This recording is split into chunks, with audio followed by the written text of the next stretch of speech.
cette image, hein, ce cliché de l'orgie romaine. Mais bon, des œuvres comme Astérix, hein, s'inspirent, d'autres œuvres cinématographiques, par exemple, comme, le fameux film du Satyricon de Federico Fellini, réalisé en 1969. On voit d'ailleurs, hein, que les œuvres, hein, sont a assez proches, hein, 1 an d'écart. Mais en fait, cette œuvre de Fellini, le Satyricon, s'inspire, elle-même d'une œuvre antique qui s'appelle le Satyricon, justement, de l'écrivain Pétrone, rédigé probablement à la fin du 1er siècle. Alors, du coup, on pourrait se dire, bah, finalement, ces clichés reposent sur une réalité. En effet, les sources, antiques, hein, racontent parfois des banquets, donnent à voir des scènes où, les excès sont de mise, où, on se goinfre littéralement, où on ne pense qu'au plaisir de la table. Sauf qu'en fait, ce qu'il faut tout de suite préciser, hein, c'est qu'il s'agit avant tout d'une avec un caractère moral, donc qui exagère évidemment, volontairement pour, mieux dénoncer, mieux attaquer et surtout, ces excès concernent une minorité, les élites qui ont les moyens de dépenser autant pour les plaisirs de la table et puis, autre chose, on va le voir en fait, hein, dans les normes romaines et dans les mentalités romaines, les excès à table ou dans tout autre domaine des plaisirs, sont très mal vus. Au contraire, hein, le bon citoyen romain, c'est celui qui justement, pour se conformer aux valeurs de la cité, eh bien, c'est faire preuve de mesure, de retenue. Donc, de telles scènes, certes, ont pu exister, mais d'une part, elles sont minoritaires et d'autre part, elles contreviennent vraiment à l'idéal, hein, du citoyen romain.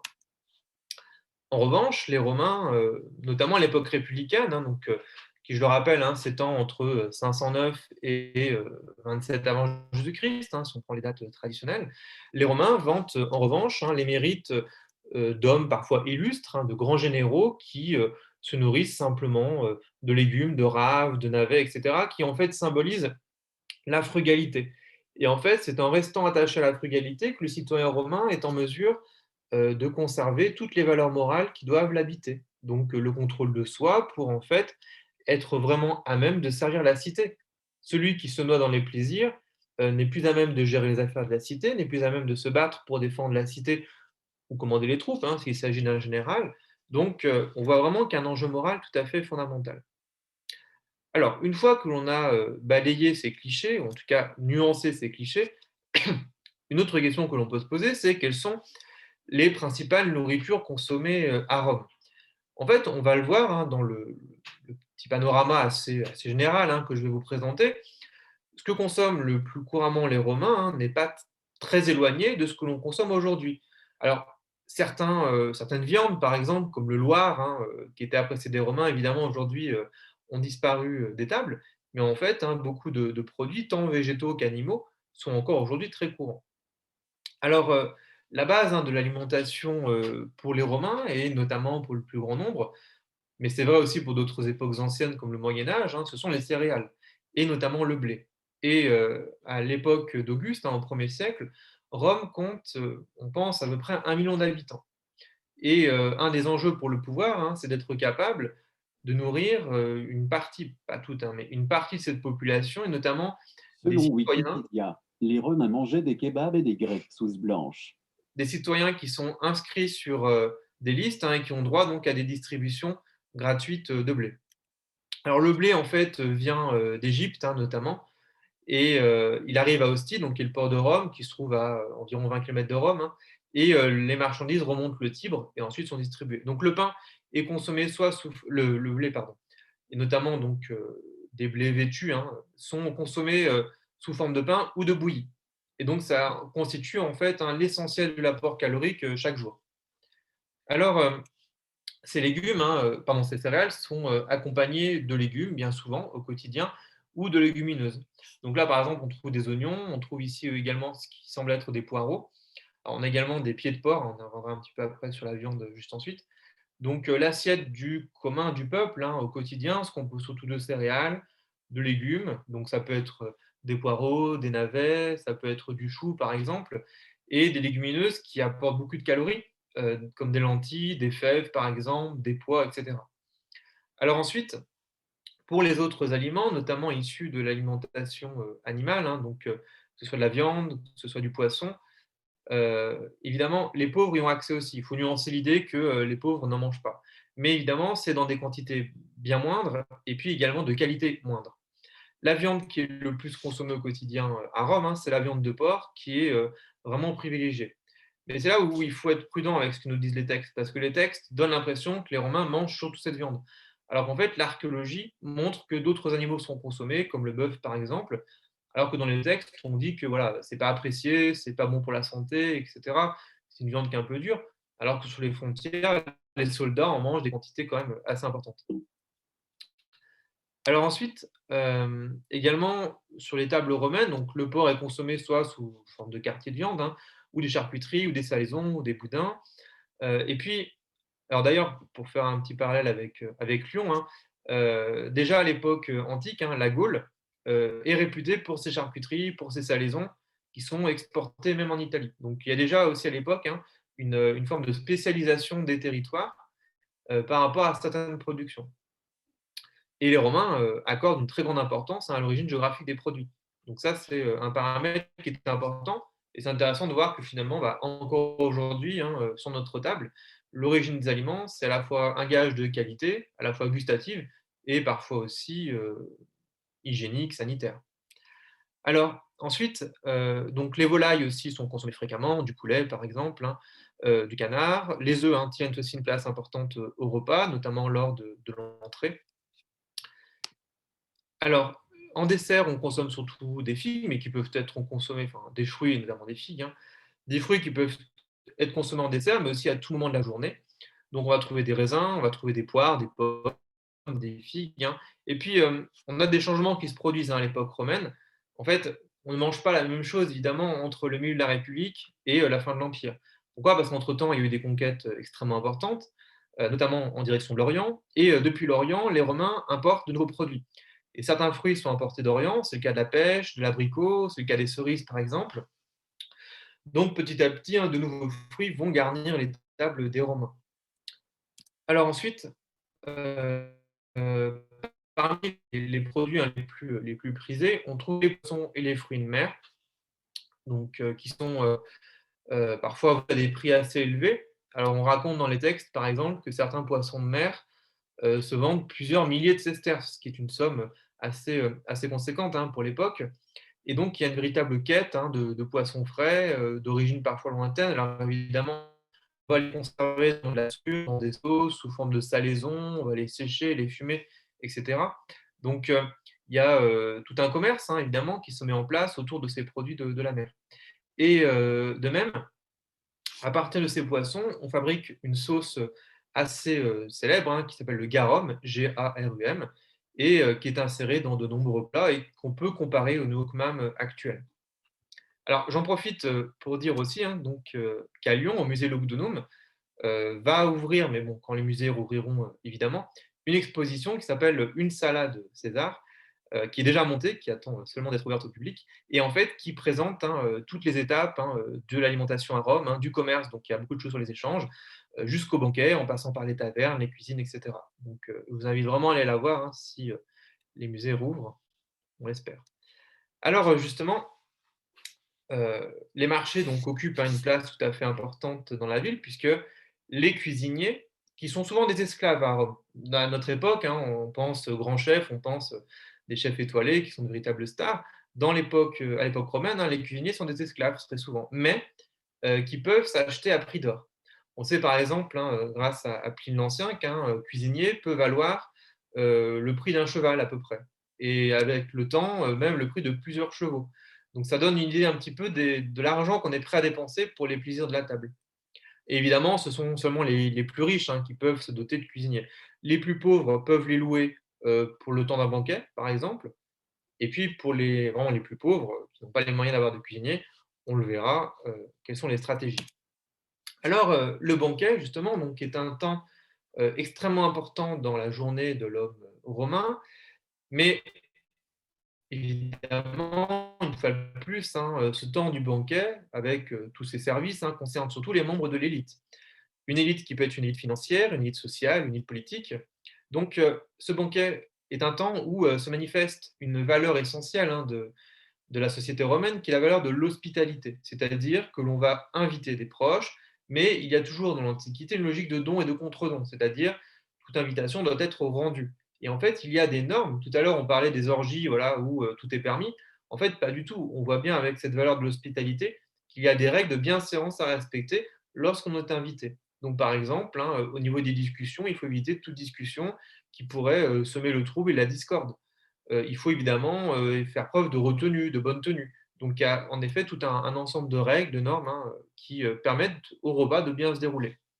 Alors, sur ces fresques, bon, à gauche, hein, vous avez plutôt un repas idéalisé, hein, un repas héroïque, puisque les personnages sont à demi nus. À droite, en revanche, vous avez une scène qui ressemble davantage à ce que pouvait être un repas au quotidien. Et évidemment, et ça, dans l'imaginaire, hein, c'est assez ancré, les Romains mangeaient allongés. Et donc, ce temps du repas allongé concerne uniquement le repas du soir. Le midi ou le matin, ce sont des repas beaucoup plus rapides, qu'on mange sur le pouce, hein, presque. Là, on va manger assis à une table, hein, de façon, classique. Le repas donc pris allongé, c'est réservé au banquet, qui est pris généralement en fin d'après-midi. On mange assez tôt chez les Romains, hein, vers, 4-5 heures à peu près, on commence, pour plusieurs raisons. Déjà, on se cale sur le cycle du soleil. Et en effet, à Rome, si on prend la capitale, les rues sont très peu sûres la nuit. Il y a énormément d'agressions, voire d'assassinats, surtout si on est un riche. Il faut se faire détrousser. Donc, il vaut mieux rentrer avant la tombée de la nuit, puisqu'il n'y a pas d'éclairage public à l'époque. Donc, il y a une raison déjà pratique. Et puis, il y a une raison morale aussi. Pour les Romains, je le disais tout à l'heure, hein, celui qui mange tout au long de la nuit et jusqu'à l'aube, hein, évidemment, a un mode de vie complètement déréglé. Donc, on retrouve toujours cette idée de mesure. Alors, lors du banquet, donc, les serviteurs, on les voit ici sur la fresque, hein, à droite, donc avec une tunique qui arrive jusqu'au niveau du genou, vont en fait apporter, aux, invités les différents plats. Donc d'abord des entrées avec, des œufs par exemple, des légumes, puis ensuite donc des viandes ou des poissons ou des volailles en sauce, hein, et puis ensuite des légumes avec des fruits. Et tout au long du service, donc on le voit ici avec ce serviteur, du vin est apporté aux invités, du vin qui est toujours, hein, mêlé à de l'eau pour couper déjà la force de son goût et également pour des raisons médicales, pour faciliter la digestion selon les conceptions antiques. Alors, pour le plus grand nombre, hein, pour les plus pauvres évidemment, qui n'ont pas accès à l'espace du banquet et qui parfois chez eux n'ont ni cuisine ni salle à manger, eh bien, beaucoup, hein, dépendent en fait, hein, des établissements publics de restauration, donc des tavernes. On parle souvent de thermopolium, donc on parle aussi de caupona, popina en latin. Donc, il s'agit, hein, de tavernes qu'on reconnaît facilement avec, ces fameux comptoirs maçonnés qui sont, très bien conservés, notamment à Pompéi. Donc à gauche, hein, on est à Ostie, le port de Rome, à droite à Pompéi. Donc en fait, dans ces, ouvertures, vous avez des jarres, hein, qui sont insérées dans le comptoir et à l'intérieur, donc on peut trouver des, nourritures solides. Pendant longtemps, on pensait qu'il y avait du vin, mais l'analyse, hein, de la céramique de ces amphores montre qu'il s'agit plutôt de nourriture solide plutôt que de vin. Et je précise d'ailleurs, aujourd'hui avec les nouvelles technologies, on est capable en analysant, la céramique et notamment les molécules qui, sont restées, de savoir quels sont les aliments qui pouvaient, être contenus, qui ont pu être cuits et cetera. Alors, pour vous montrer que l'archéologie, bouge pas mal, hein, voici, le tout dernier, comptoir, hein, de taverne qu'on a retrouvé il y a 1 an à Pompéi et qui était entièrement dégagé il y a, 1 mois à peu près. Donc là, vous avez une taverne, hein, de qualité, supérieure. Bon, on en a pas mal parlé dans l'actualité, hein, et dans les médias ces derniers temps. Donc avec des fresques, hein, assez riches, hein, donc ce qui peut indiquer qu'il s'agit quand même d'une taverne pour une clientèle, peut-être un peu plus aisée que, les clientèles habituelles de taverne, sachant que les tavernes sont assez mal vues des Romains, non, des Romains de l'élite. Ça pourquoi? Parce que ce sont des lieux, fréquentés par, la plèbe, des lieux mal famés où on ne sait pas trop ce qu'on mange, donc des lieux plutôt à éviter. Alors, si l'on va dans une riche maison, hein, évidemment, on a donc, des cuisines que l'on peut facilement identifier sur le plan archéologique. Ce sont des plans, maçonnés en fait, hein, sur lesquels on met des braises incandescentes et les plats sont disposés dessus pour être, chauffés. Ici donc un exemple, hein, de cuisinier au travail. Alors un bon cuisinier, c'est quoi pour un Romain? C'est un cuisinier qui maîtrise bien la cuisson, comme on le voit à gauche ici. Un cuisinier qui est capable de bien découper les aliments, parce que je précise qu'on mange avec les doigts, donc il faut que les aliments soient, faciles à prendre, bien découpés, que ce soit appétissant. L'art de faire les sauces, c'est très important également et puis le service. La présentation, hein, joue un rôle très important. Ici un exemple de batterie de cuisine qui a été retrouvé donc à Saint-Romain-en-Galles, hein, en face de Vienne, hein, pas très loin de Lyon. Alors, les recettes romaines nous sont connues surtout par un livre, qui est assez célèbre, L'Art culinaire d'Apicus. En fait, c'est une compilation, de différentes recettes. On y trouve aussi bien des recettes très simples, de bouillie par exemple, que des recettes beaucoup plus complexes avec des sauces, qui mobilisent de nombreux ingrédients. Donc je vous ai mis quelques exemples de recettes, bon je ne vais pas tout lire, mais je vous donne quelques exemples. Exemple, un poulet à la part, donc ouvrez le poulet par le croupion et par le en carré, puis il y a du poivre, de l'alivège, du carvi, mouillé de garum, donc la sauce de poisson, et travaillé avec du vin, placez le poulet dans un pot de cume et versez sur lui la sauce, etc. Donc en fait, très souvent, les indications que l'on a dans ces recettes concernent les sauces. On a des recettes parfois qui vont mobiliser jusqu'à 10 ingrédients aromatiques différents, donc ça peut nous paraître un peu lourd, mais en fait, chez les Romains, ce qui est apprécié, c'est justement le mélange de plein de saveurs différentes, puis essayer de retrouver ensuite, quel produit a pu être inséré. Arriver finalement à un équilibre en mélangeant des produits qui parfois sont de saveurs opposées. Regardez par exemple ici, on mélange du miel et du vinaigre et du garum qui est assez salé, donc on retrouve finalement certaines caractéristiques un petit peu, de la cuisine asiatique, où on a aussi ce sucré salé, l'aigre doux, qui est assez présent. Alors, on a conservé quelques exemples de menus, notamment dans la littérature. Donc exemple, un menu assez simple ici, avec, des mauves, de la laitue, du poireau, des œufs, alors une gourmandise qui était appréciée des Romains, c'était des tétines de truie, parfois qu'on farcissait, parfois avec des oursins. Ensuite, on a du chevreau, des côtelettes, des choux, du poulet, du jambon, des fruits. Donc, là, ça ressemble à ce qui est plutôt un repas, assez simple, on va dire. Alors enfin, pour terminer, un dernier point qu'il nous faut aborder, c'est, la question de la diététique. Donc je l'ai dit, c'est un point qui était au cœur de mes recherches, de mon travail de thèse. Donc là, on a évoqué surtout de façon assez synthétique, les plaisirs de la table, l'art culinaire, mais les Romains sont aussi très attentifs à la façon de concilier le plaisir de manger bon, mais aussi de bien manger, de manger sain. Et en fait, il existe véritablement toute une diététique dans le monde romain. Alors, cette diététique est en fait un héritage du monde grec. Alors, comme vous le savez sûrement, les Romains ont beaucoup emprunté au grec, qu'il s'agisse de l'art, de la littérature, qu'il s'agisse de l'architecture ou de la cuisine aussi d'ailleurs, et surtout de la médecine. Un des médecins qui est une référence encore à l'époque impériale, c'est Hippocrate. Alors ici, c'est une fresque médiévale du XIIe siècle, mais on n'a pas de représentation antique de ces médecins, enfin, à part Hippocrate, on a des statues. Hippocrate est un médecin qui a vécu au 5e siècle avant Jésus-Christ, dans le monde grec, mais tout ce qu'il a écrit, son corpus hippocratique, et pense au fameux serment d'Hippocrate, que l'on jure encore aujourd'hui, eh bien à l'époque romaine, c'est déjà une référence. Et le médecin du nom de Galien, qui a vécu donc à l'époque de Marc Aurèle, au 2e siècle après Jésus-Christ, a écrit une œuvre immense, qui fait 20 000 pages dans l'édition de référence allemande, a largement synthétisé en fait l'œuvre d'Hippocrate. Alors, la diététique, c'est quoi? La diététique, c'est pas le sens est un peu différent en fait, du sens, actuel. Aujourd'hui, quand on parle de diététique, ça concerne surtout, l'aspect alimentaire. Chez les Romains et les Grecs, c'est beaucoup plus complexe. On pourrait traduire diététique plutôt par régime de vie. D'ailleurs, le mot grec diaeta signifie également, diriger, c'est aussi le mode de vie.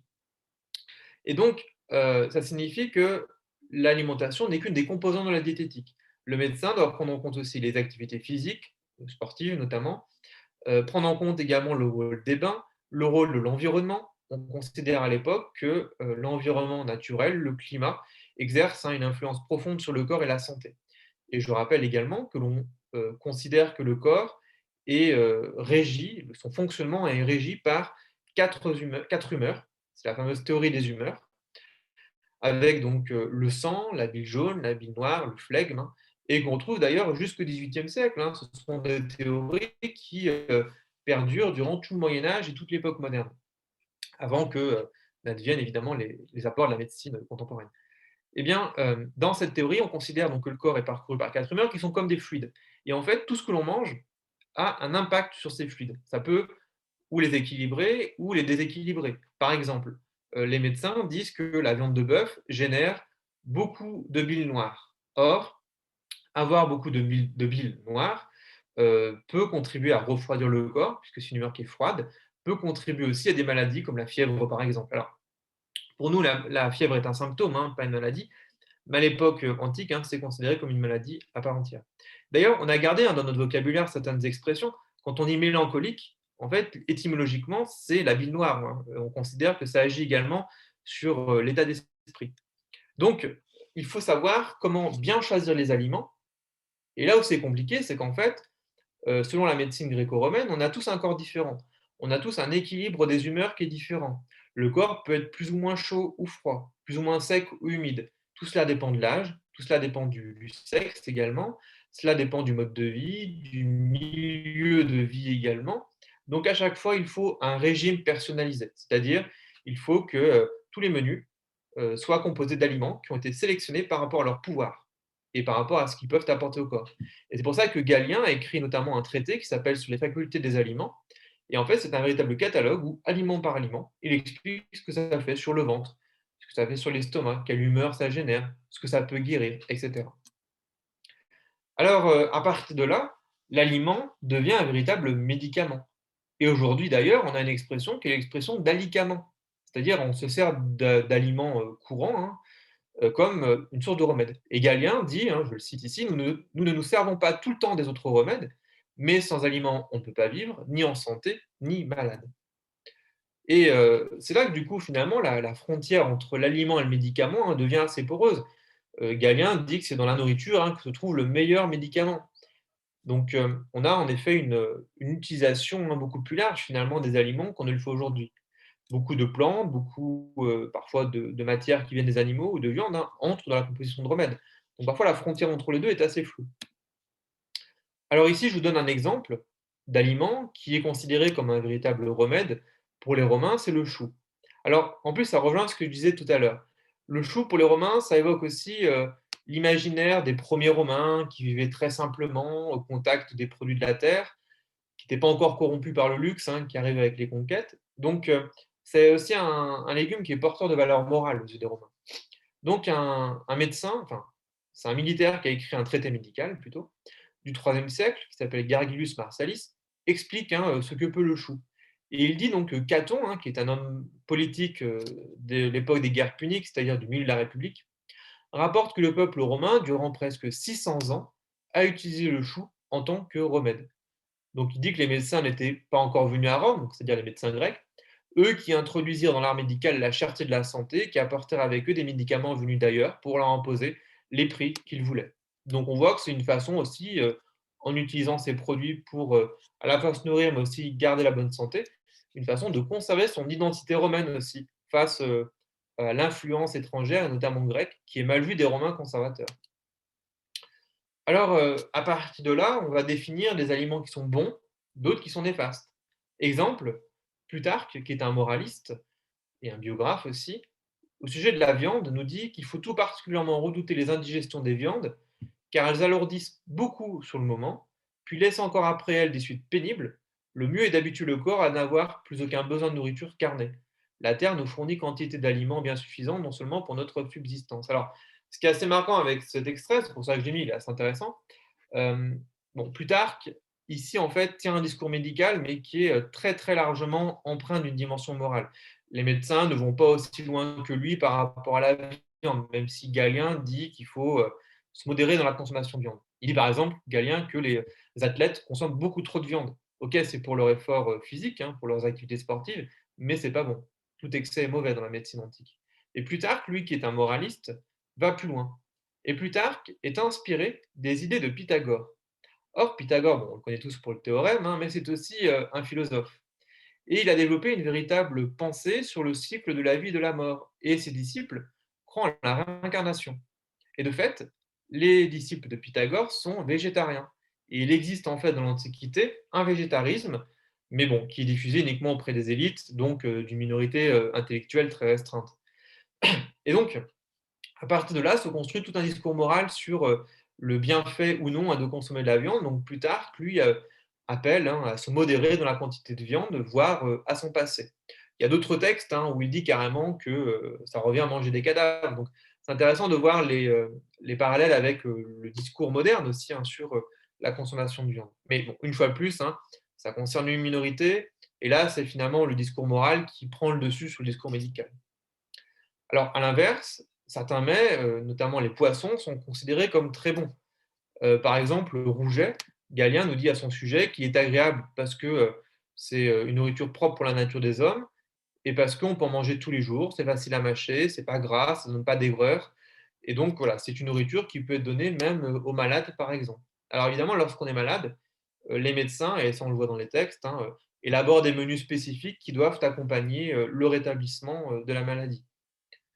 Alors, il faut aussi prendre en compte l'idée que, les médecins qui vont établir, un régime, personnalisé pour leurs patients, ceux qui peuvent se permettre d'avoir vraiment un régime personnalisé et diversifié, une fois de plus, ce sont les plus riches. Donc le souci pour le médecin, ça va être à la fois de trouver un régime qui est bon pour la santé, mais qui en même temps répond aux attentes, culturelles du mangeur, qui est de pouvoir aussi manger ce qu'il veut, tout en, conciliant, plaisir et bonne santé. Alors à partir de là, les médecins antiques, hein, nous donnent quelques règles, hein, sur, la façon d'organiser son repas, d'organiser les menus. Alors l'auteur, Cels, qui est un encyclopédiste, hein, du 1er siècle, hein, de l'époque d'Auguste, nous dit: «Quand on en vient au repas, il n'y a jamais avantage à se rassasier avec excès». Donc on a vraiment un appel à la mesure, bon, qui relève du bon sens, mais qui est constamment rappelé. Et à l'inverse, il dit que souvent une abstinence excessive est nuisible. En fait, il faut savoir que la pratique du jeûne existe à Rome. Mais attention, le jeûne n'a absolument pas de dimension religieuse, à part pour certains cultes, hein, mais c'est vraiment marginal. Globalement, le jeûne est pratiqué pour des raisons médicales. Et le jeûne peut être prescrit par certains médecins, par exemple pour une durée de 3 jours, afin de purger le corps. On retrouve toujours l'idée que il faut ramener l'équilibre dans le corps, donc ça peut être en consommant certains aliments, mais ça peut être aussi en aidant à s'évacuer les humeurs mauvaises. Et du coup, le jeûne peut être une manière d'arriver.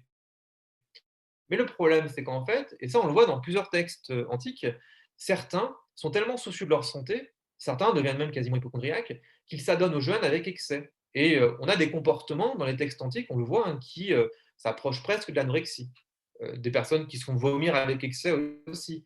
Pourquoi? Parce que le vomissement qu'on présente parfois, dans les clichés comme, le fait de pouvoir, se goinfrer, remanger après. On dit, c'est Sénèque, hein, qui dit que, «On mange pour vomir et on vomit pour manger». Et cette citation, elle a été, exacerbée et généralisée à tous les Romains. En fait, le vomissement est une pratique courante qui permet de purger le corps et on a des recettes de médicaments qui permettent d'y arriver. Mais le problème, on le voit dans les textes satiriques, c'est que certains en utilisent avec excès par crainte de la maladie. Donc après, Cels nous donne des conseils sur le menu. Donc il dit qu'il faut mieux commencer par les salaisons, donc tout ce qui est conservé dans le sel, hein, les légumes, des produits semblables, puis après la viande. Donc il vaut mieux la rôtir ou la bouillir. Puis après, il dit qu'il vaut mieux éviter les plats trop aromatisés parce que c'est pas très digeste. Et justement, pour les médecins grecs et romains, en fait, on considère que la nourriture continue de cuire dans l'estomac. C'est ce qu'on appelle la coction. Et donc, si la digestion se déroule mal, c'est tout le corps qui peut tomber malade. Pourquoi? Parce que, ça va complètement déséquilibrer les humeurs. Donc il faut constamment faire en sorte que les aliments soient bien préparés, bien cuits, au risque de tomber malade. Le pire, c'est d'avoir une nourriture qui reste crue dans l'estomac. Pour les médecins grecs et romains, c'est la meilleure manière de tomber malade. Alors, il y a, comme je le disais un petit peu tout à l'heure, hein, tout un discours moral, hein, vraiment, qui se développe et notamment chez les stoïciens. Je vous rappelle, hein, que le stoïcisme, hein, c'est une philosophie née dans le monde grec, mais qui appelle, à la modération dans les plaisirs, qui appelle à se détacher des plaisirs terrestres pour ne pas souffrir. Et cette philosophie, hein, connaît un succès important à l'époque impériale. Sénèque, donc, qui est un des chefs de file, hein, du stoïcisme à l'époque impériale, qui a vécu à l'époque de Néron, dit: «Nos maladies sont innombrables, il ne faut pas que tu t'en étonnes, compte nos cuisiniers». Donc après, il explique, hein, tous, les effets produits par, les mets qui sont appréciés, les champignons, les huîtres, donc à chaque fois, c'est vraiment aussi considéré comme des gourmandises, hein, par les Romains, donc il dit que ça pourrit dans l'estomac, que ça rend malade et cetera, donc c'est intéressant de voir comment aussi les philosophes et les moralistes, hein, s'approprient le discours médical pour finalement l'asservir à leur discours, philosophique et moral. Donc un appel, hein, à la sobriété dans les plaisirs. Alors, à partir de là, les médecins vont aussi donner des conseils très précis sur la façon de cuisiner et dans ma thèse, hein, je l'ai montré, il y a vraiment une cuisine diététique qui est développée par les textes médicaux. On a des conseils sur la cuisson, on a des conseils sur les sauces qu'il faut utiliser. Galien dit par exemple que pour le chou, vous entendez dire que si on mange le chou avant les autres aliments quand il n'est pas trop bouilli et qu'on transfère la casserole à un plat creux, avec de l'huile d'olive et du garum, le ventre se relâchera. Mais d'autres préparent le chou qu'on appelle bouilli 2 fois pour resserrer le ventre. Donc en fait, les techniques culinaires pour le médecin doivent permettre d'agir sur le corps et notamment sur le ventre, qui est vraiment la principale cible des médecins. Une fois de plus, pour favoriser la digestion. Donc Galien nous donne des recettes de sauce, des recettes, des techniques de cuisson, etc. Donc ici, je vous ai synthétisé un petit peu, hein, ce qu'est la cuisine des médecins. Donc globalement, ils préfèrent une alimentation végétale, donc des céréales, des légumes, des légumineuses. Les fruits sont plus prudents parce que c'est un aliment qui est vu comme très humide et qui peut dérégler les humeurs. Ensuite, le mode de cuisson privilégié, c'est le bouilli, parce que c'est ce qui cuit le mieux les aliments, éventuellement le rôti. Des sauces et des préparations simples, juste ce qu'il faut pour satisfaire le plaisir du goût, mais si on met trop d'ingrédients, ça risque d'être indigeste. Alors que dans les recettes culinaires, on le voit, parfois on a une accumulation très importante de produits aromatiques. Le vinaigre tient un rôle très très important. Il est vu comme bon pour le corps, de même que le sel, au passage. Et d'ailleurs, ça avéré par la science, hein, que ces produits, vinaigre, sel, ont des vertus vraiment efficaces, hein, pour la santé et pour le corps. Et donc toujours à manger de façon mesurée. Alors, pour finir, hein, et pour conclure, tout cela aussi a un rapport évidemment avec le corps et son image. Et donc, pour les Romains, c'est une façon aussi d'avoir un corps qui correspond aux normes sociales de l'époque. Le corps athlétique, évidemment, est valorisé. Donc, par exemple, ici, vous avez une mosaïque où on voit un athlète, ce qu'on appelle un pugiliste, c'est-à-dire une sorte de boxeur en quelque sorte, hein. C'est une boxe à l'antique. Et on voit comment le corps modelé par le sport, évidemment, et l'effort, hein, est valorisé sur un piédestal, hein. Et ce qui est intéressant, c'est qu'en fait, dans les textes, et notamment chez Galien, on trouve aussi une valorisation de ce modèle de corps. À l'inverse, pour les Romains, un corps trop gros, trop gras, obèse, hein, est mal vu. Alors que chez les Étrusques, par exemple, hein, qui ont précédé Rome dans le centre de l'Italie, eh bien, l'obésité est un signe de richesse, de prospérité. C'est quelque chose qui est vraiment valorisé. Alors que pour les Romains, qui regardent les Étrusques d'un air un peu condescendant, les Romains disent: «Regardez, ces Étrusques, ce sont des gens, qui se vautrent dans le plaisir, qui se vautrent dans le luxe, ils n'ont pas de morale, ils se goinfrent». Donc pour les Romains, ça, c'est un repoussoir, en fait. Donc il y a aussi, hein, toute une réflexion sur, l'image du corps qui est importante. Pourquoi? Parce que, par exemple, en politique, dans le monde romain, un sénateur doit vraiment être maître de soi-même, maître de ses gestes et le langage corporel, hein, est vraiment essentiel dans, les pratiques politiques et sociales du monde romain.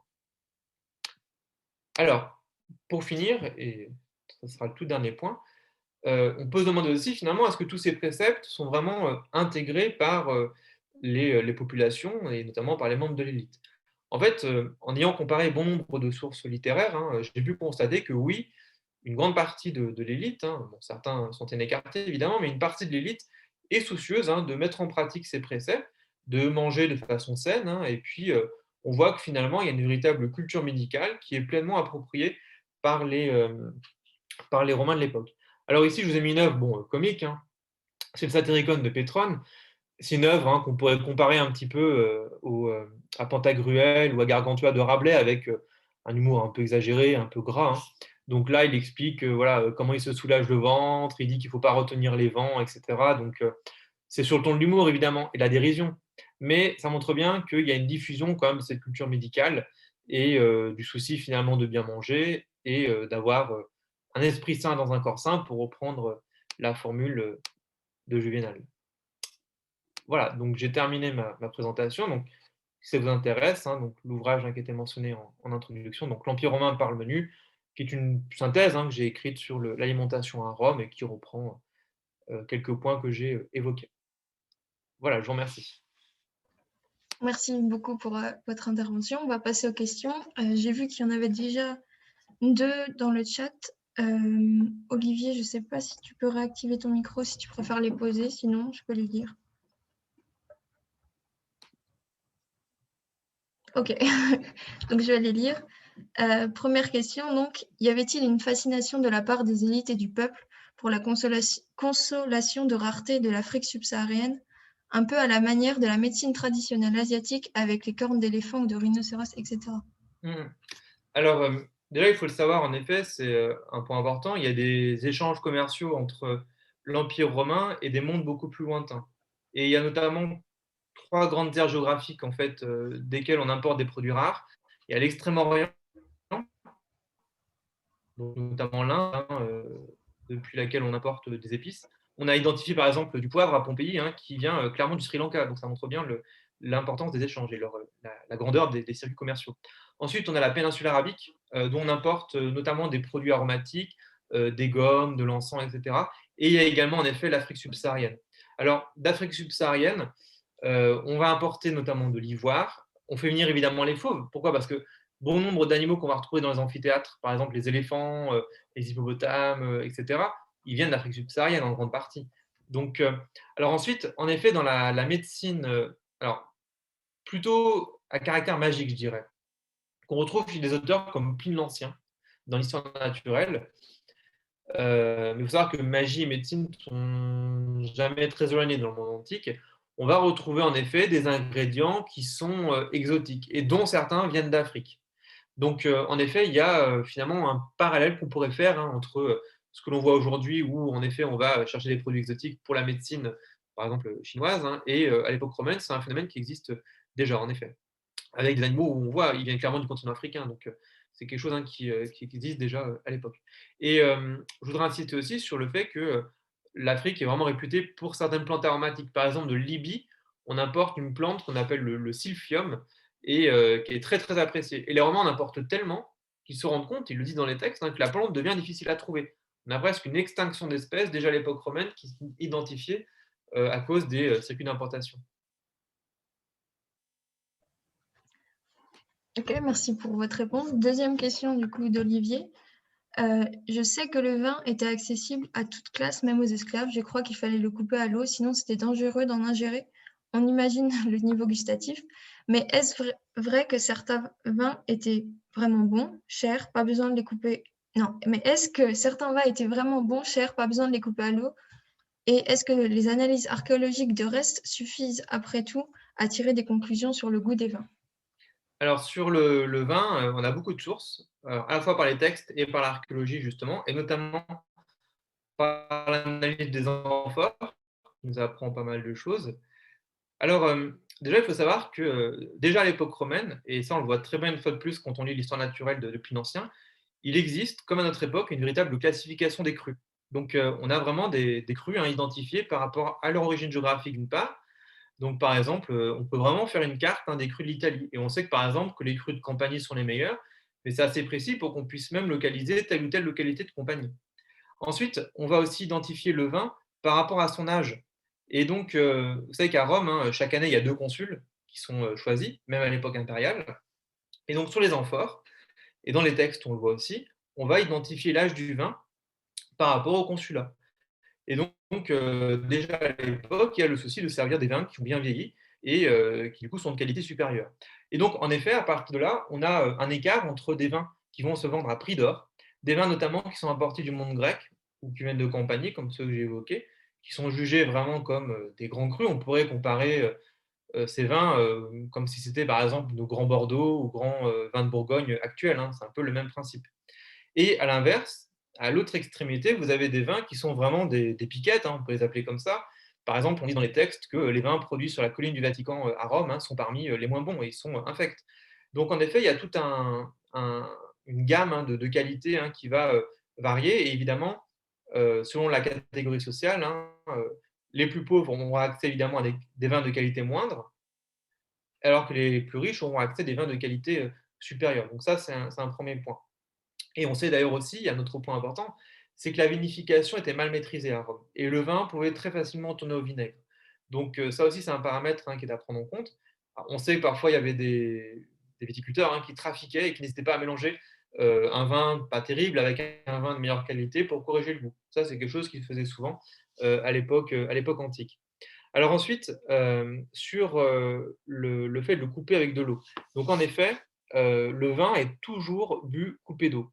Alors, de l'eau à température ambiante ou bien, et ça c'est très largement attesté, de l'eau bouillante qu'on fait chauffer dans un chauffe-eau. Et parfois, on a retrouvé même au niveau archéologique des chauffe-eau intégrés dans les comptoirs des tavernes, comme je vous ai montré tout à l'heure.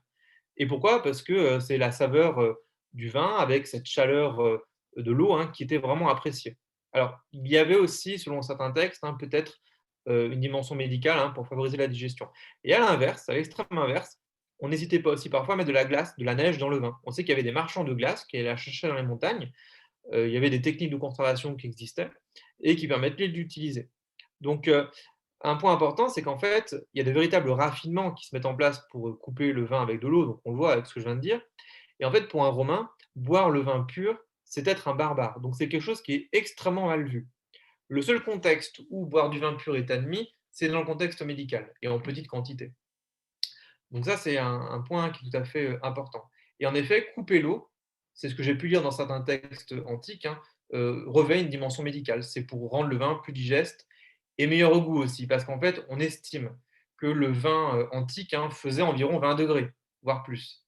Donc, c'est pour ça que quand on regarde les quantités de vin bu dans les sociétés anciennes, mais même à l'époque médiévale, on se dit, oula, ils boivent 1,5 litre, 2 litres, etc. Mais attention, il est coupé d'eau, donc évidemment, il est beaucoup moins fort. Et puis également, on estime que le goût, déjà la texture, on pense qu'elle était assez épaisse, hein, plus épaisse que du vin actuel, bon, sans que ce soit de la purée non plus, mais en tout cas un peu plus épais, donc il fallait les épaissir. Et puis il a un goût assez prononcé, donc là aussi, le coupé d'eau était important. Alors justement, on me parle d'analyse archéologique, et ça c'est un point important. En fait, avec les amphores, bon, et ça on le sait par les textes aussi, hein, on a pu voir que les amphores en fait sont enduites de pois. Et cette poix, qui est constituée de résine notamment, ou de gomme, eh bien, a un double rôle, même un triple rôle. Déjà, elle permet d'étanchéifier l'amphore, qui est en terre cuite. Alors, je rappelle que le vin pouvait être transporté aussi ou dans des tonneaux, qui étaient très largement utilisés, mais qui se conservent moins bien au niveau archéologique, ou bien dans des outres en tissu qui étaient imperméabilisés. Alors, cette poix qui recouvre l'intérieur des amphores, elle sert à étanchéifier, elle sert à la conservation du vin, elle permet d'éviter qu'il ne tourne au vinaigre, et puis elle joue un rôle dans le goût, ce qui fait que le vin a très souvent un goût aromatisé. Et puis également, on voit très souvent du vin où on va mêler des épices, ou du miel, par exemple. On va mêler du poivre aussi, par exemple. Donc, il y a en effet beaucoup de variétés de vins qui existent. Alors, il peut s'agir de mode, il peut s'agir aussi peut-être d'une façon de corriger le goût du vin. En tout cas, ce qu'il faut retenir, c'est qu'évidemment, le goût du vin antique, hein, devait être bien différent de celui qu'on connaît aujourd'hui. Et aujourd'hui, il existe bon nombre d'expérimentations archéologiques, hein, qui ont été faites sur le vin. C'est le cas à Saint-Mandel. Il y a un pressoir antique qui a été reconstitué, donc il y a beaucoup d'expériences qui ont été faites là-dessus. Et c'est le cas également dans le sud de la France, près de Beaucaire, au Mas des Tourelles, où on a vraiment reconstitué, hein, un pressoir antique également, mais de grande dimension, et où ils produisent du vin à l'antique. Donc aujourd'hui, ça commence à être quelque chose, hein, qui est assez bien connu. Merci. Donc une autre question, cette fois-ci de Yanis Chapuis. Donc, concernant la cuisine romaine, y avait-il des plats que l'on peut qualifier de plats gastronomiques? Si oui, avez-vous des exemples? Merci. Alors, quand on regarde les recettes d'Apicus, hein, c'est ce que je disais tout à l'heure, dans ce livre de recettes, on a autant des recettes très simples de bouillie que des recettes très complexes. Alors, les recettes les plus complexes, en effet, ça peut relever de ce qu'on appellerait un art gastronomique. De mon point de vue, parler de gastronomie pour l'Antiquité romaine n'est pas du tout anachronique, dans le sens où, littéralement, la gastronomie, c'est les règles du bien manger, en fait. Et on a en effet beaucoup de règles qui existent, et une recherche, une exploration du goût. Alors, les recettes qui relèveraient plus de l'art gastronomique, on les repère assez facilement parce qu'elles se distinguent déjà par des produits coûteux, notamment avec des poissons, des viandes raffinées. Quelque chose qui est très apprécié et qui fait vraiment partie de ce qu'on pourrait appeler la haute gastronomie, ce sont les abats. Tous les petits morceaux sont appréciés. Pourquoi? Parce que la petitesse du morceau, la difficulté à se le procurer, le coût que ça implique, rend le plat plus prestigieux. Alors, il peut s'agir, par exemple, tout à l'heure on l'a vu, hein, de tétine ou de vulve de truie. Ça fait vraiment partie des raffinements les plus élevés, hein, de la cuisine romaine. Et également le tout farci. La farce également, c'est une des autres, et plus la farce est complexe, hein, plus la recette est prestigieuse. Donc là aussi, c'est une autre caractéristique, hein, de cette gastronomie. Et puis surtout, c'est ce que j'ai dit tout à l'heure, sont les sauces en fait. Plus la sauce est complexe, plus évidemment le plat relève d'une haute cuisine, qui est vraiment une source, hein, de distinction sociale. Et puis cette gastronomie, enfin, ce qu'apprécient les Romains, ça a été bien étudié, ce sont les saveurs plutôt, enfin les textures plutôt, les textures assez molles, ce qui est fondant en bouche, hein, est considéré comme le meilleur. Donc par exemple, les huîtres, hein, sont vraiment appréciées justement pour cette texture. À l'inverse, un légume qui serait un peu trop dur ou une viande qui serait trop dure, comme le bœuf par exemple, sont délaissés. Donc là, quelques caractéristiques, hein, de cette gastronomie. Donc, je peux remettre quelques recettes que j'avais diffusées tout à l'heure, si je retourne en arrière. Alors, des recettes qui mélangent différentes saveurs. Donc, par exemple, vous avez la sauce pour la murène. Donc, poisson très prestigieux parce qu'il évoque tout un imaginaire pour les Romains aussi autour de la mer. C'est un animal qui fascine. D'ailleurs, les Romains se construisent même des viviers carrément dans leur demeure où ils vont avoir des poissons et notamment des murènes. Donc, regardez, alors on ne précise pas forcément toutes les étapes dans les recettes. Là, on a juste la sauce. Donc, poivre, livèche, sarriette, marc de safran, qui coûte très cher, oignon, pruneau de Damas, de noyauté. On précise même l'origine, donc ce qui montre le raffinement de la recette. Vin mêlé, vinaigre, garum, défritum, c'est un vin cuit, et huile. Donc, on voit quand même le mélange assez lourd de cette sauce qui doit accompagner la murène. Donc là, on a vraiment un exemple de ce qu'est la gastronomie romaine, en fait. Mais une fois de plus, réservé à une élite. Ce que mange au quotidien le petit peuple, ce sont des préparations beaucoup plus simples, des ragoûts beaucoup plus rudimentaires, ou des bouillies par exemple. Super, merci. S'il n'y a pas d'autres questions pour le moment, mais si vous avez des questions, vous pouvez également allumer votre micro. Donc une nouvelle question de Pierrine Didier. Bonjour, existait-il des aliments tabous ou considérés comme toxiques? Alors, ça, c'est un point sur lequel j'ai travaillé, et en fait, ça ne s'est pas révélé très fructueux, puisqu'il n'existe pas énormément de tabous ou d'interdits alimentaires chez les Romains.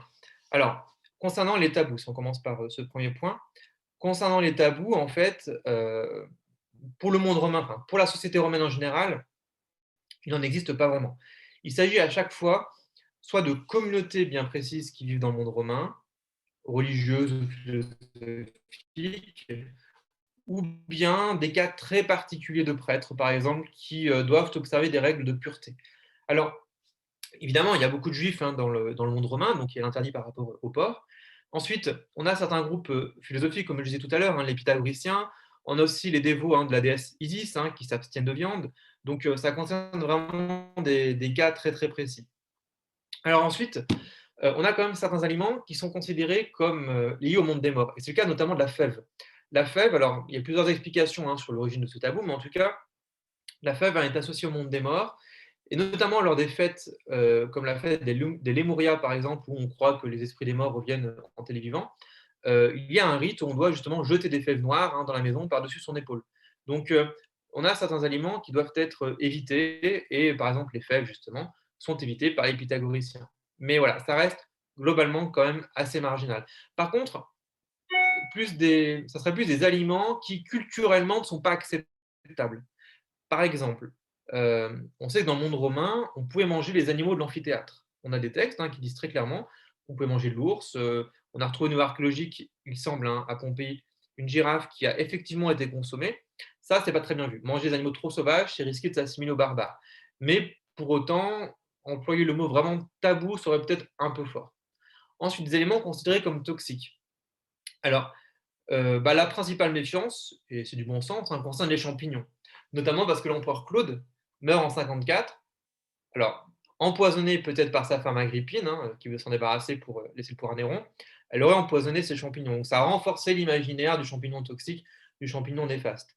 Ensuite, il y a une plante qui est très, très, très consommée dans le monde romain, qui est la rue, RUE. C'est une plante qui existe encore aujourd'hui, mais qu'on n'utilise plus, qui est très, très amère, et en fait, qui présente des facultés abortives. Et ça, les textes en ont conscience. Donc, évidemment, une femme enceinte devra l'éviter. Après, il n'y a pas vraiment de peur alimentaire. La peur alimentaire, elle concerne surtout une nourriture qui est corrompue, qui est pourrie, une eau qui n'est pas potable. Mais voilà, on n'a pas de. Comment dire. Déjà, on ne connaît pas les bactéries à l'époque, donc forcément, ça change pas mal la donne. En tout cas, il n'y a pas de peur alimentaire ou de tabou alimentaire aussi diffus qu'aujourd'hui dans le monde actuel.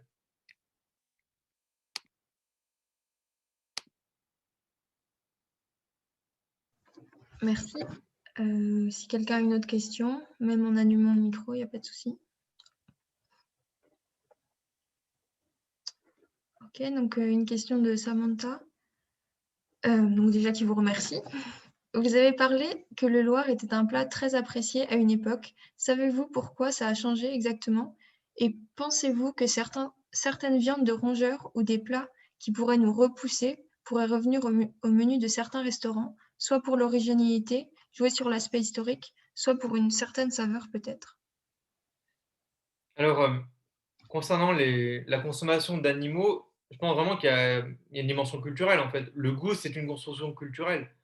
On aime ou on n'aime pas un aliment parce qu'on a l'habitude d'en manger ou pas, mais en fait, ça relève tout ça d'une éducation et cette éducation relève de la culture de la société. Donc en fait, pour nous à l'époque, enfin à notre époque, hein, manger du lard n'est pas c'est pas courant, c'est pas admis évidemment, mais à l'époque antique, c'est quelque chose qui est très courant. Alors déjà dans l'Antiquité, il est difficile de dire quand est-ce qu'on a commencé vraiment à abandonner la consommation de lard, puisque on a des textes qui en parlent pour l'Haut-Empire, on a des jarres spécifiques hein, qui sont utilisées pour engraisser les loirs, qu'on a identifiées très clairement, qui sont relevées pour l'époque impériale, mais ensuite avoir une histoire plus fine, hein, c'est assez compliqué. Alors ensuite, alors si je comprends bien la question, en fait voilà, remettre au goût, si je comprends bien la question, hein, remettre au goût du jour certains animaux qu'on consommait auparavant et qui ne le sont plus. Là aussi, ça relève évidemment plus de l'expérience finalement, et puis ça revient à, comment dire, à bouleverser l'éducation et les normes gustatives.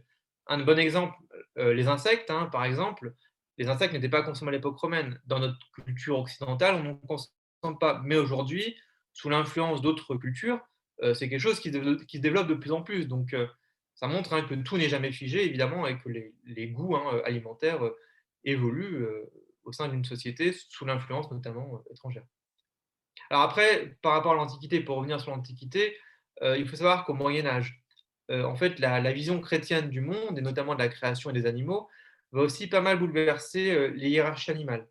Par exemple, à l'époque médiévale, le poisson devient un aliment considéré comme maigre, qui peut être consommé pour les jours plus maigres au détriment de la viande, qui elle est considérée comme un aliment gras. Cette distinction n'existe pas dans l'Antiquité. Et la viande, le poisson est d'ailleurs plus prestigieux que la viande.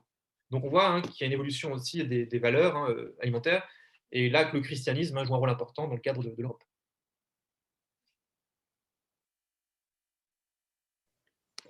Merci. Autre question, peut-être? Toujours, n'hésitez pas à allumer votre micro si vous le souhaitez.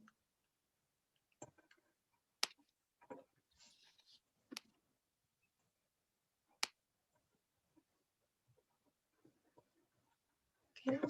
Bon, à la rigueur, moi, j'aurais une question au niveau du végétarisme. Est-ce que finalement, vous avez dit que c'était c'était quand même bien vu par l'élite, mais est-ce que ça pouvait se répandre un peu à tous? Et finalement, est-ce qu'il y avait un côté mal vu vraiment de manger de la viande, ou ça restait quand même, le végétarisme restait quand même à la marge un peu de la société? Alors en fait, oui, ça reste quand même à la marge. Hein. Comme je l'ai dit, ça concerne vraiment des membres de l'élite, et notamment de l'élite intellectuelle, influencée à la fois par la pensée pythagoricienne, et parfois aussi, mais pas dans les textes que j'ai étudiés, hein, les pensées orientales, notamment liées au culte d'Isis, hein, où la viande hein, n'est pas consommable. Bon, en tout cas, voilà, c'est surtout lié aux pythagoriciens, notamment Plutarque au 1er siècle, hein, qui l'illustre assez bien. Donc ça reste limité, ça c'est un premier point. Est-ce que ça se diffuse? En fait, comme les textes ne parlent que d'une élite très restreinte, en dehors de cette élite très restreinte, c'est très difficile d'évaluer si ça se diffuse ou pas. Ensuite, ce qu'il faut bien voir, c'est que lors du banquet, dans le monde antique, et lors du sacrifice notamment, puisque à l'occasion des sacrifices pour les dieux, on sacrifie très souvent des animaux, on organise des banquets où la viande est partagée. Donc, refuser cette viande, c'est risquer aussi de se mettre en marge de la communauté civique. Or, dans l'Antiquité, il n'y a pas vraiment de place pour l'individualisme, en fait. L'individu existe surtout dans la communauté civique. Donc, la viande, c'est l'animal du banquet, enfin, c'est la nourriture du banquet, c'est la nourriture de la fête, c'est la nourriture du sacrifice. Donc, finalement, ça reste marginal, puisque si ce végétarisme se diffusait trop, c'est finalement une partie un petit peu de l'ordre social, de l'ordre religieux même, qui risque d'être bouleversée. Puisque manger de la viande lors d'un sacrifice, c'est aussi partager la nourriture avec les dieux et maintenir la paix entre les hommes et les dieux. Donc ça reste très marginal, et finalement, trop afficher son végétarisme, c'est quelque chose qui pourrait être mal vu.